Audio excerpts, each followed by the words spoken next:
It is a funny punchline in a sitcom, but Xanax is also the most prescribed mental health drug in the United States.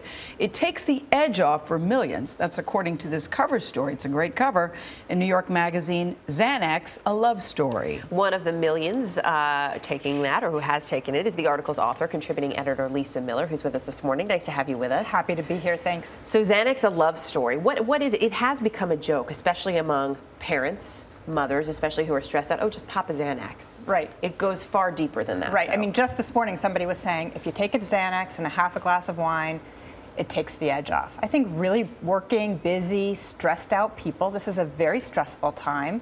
You know, Xanax is a solution if you don't want to commit to long-term therapy or long-term drugs. It's a quick hit. But that could be a little scary. I mean, you look at that and you say, oh, it's a solution, just this little pill. And we've heard that before on a number of levels. That's right. It's your solution. That's right. I mean, Americans love convenience, right? We love quick fixes. And so Xanax is part of that trend. It can also be, we know this, extremely addictive. Yeah. Xanax was found in the autopsies of Heath Ledger and Michael Jackson. It's allegedly found in the autopsy of Whitney Houston, but we don't know that yet.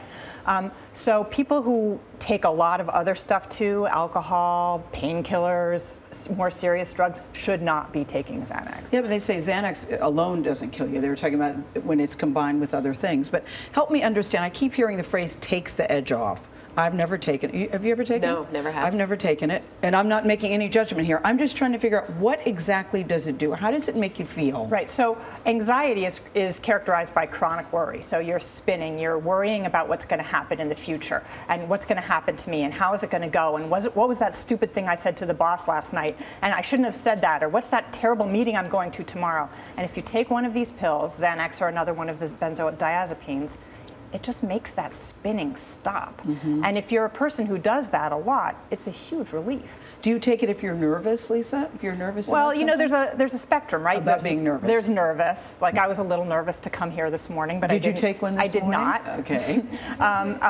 No, because I'm wondering if you hadn't taken one, what would have happened? Go ahead. Go ahead. Go ahead. And then there's, you know, anxiety where you feel like, I know I'm not going to be able to sleep. I know I'm going to be obsessing about this silly thing all day long. I know I'm going to sweat on the subway. I know I'm going to not perform well in my meeting. And then it really can be helpful. Why do you think it's so common that we're here? Listen, you called it Xanax, a love story. I'm thinking it's bigger than just New York. Oh, much bigger. I mean, 46 million prescriptions a year. That's a lot of prescriptions. Yeah. I think it's that we're living in stressful times. I think everybody's working really hard. I think people don't have time or good insurance plans to go get therapy, which is another solution for this kind of anxiety. There's also too, though, I mean, we've seen, you mentioned the tens of millions of prescriptions. There's also been a significant increase in ER visits for Xanax-related problems. I think they were up 150% from 2004 to 2009. That's right. I mean, I think people are really stressed out. And so this is a very easy solution. And for people who have addiction problems, it can be very harmful. So what do you end with saying you want a little bit of tranquility, you don't want but you don't want a tranquil life. I love how you ended the piece, yeah. Right, I mean, you know, I'm a worrier, but I also think my worry is good for me. I'm committed to my worrisome life, and I work really hard, and I get up in the morning, and my adrenaline, my anxiety is very motivating to me, and I don't want to give that up.